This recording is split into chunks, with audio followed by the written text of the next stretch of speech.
So, start tayo dito.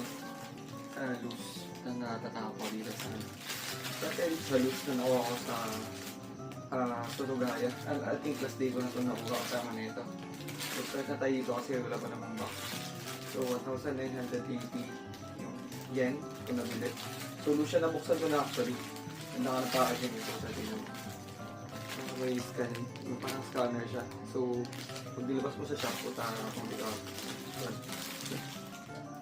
Meron siyang scan, siyempre, plastic. Yung lalagyan lang din. Yan, yung daw naman, detail. Medyo may konting, tawag ba dito? Nag-fade na ibang kulay niya. Yan. Pero so, all goods. Nasa sasakyan kasi ito kanina, kaya medyo naglulis ata. Ay, shit, gumagalaw. Yan, medyo gumagalaw siya.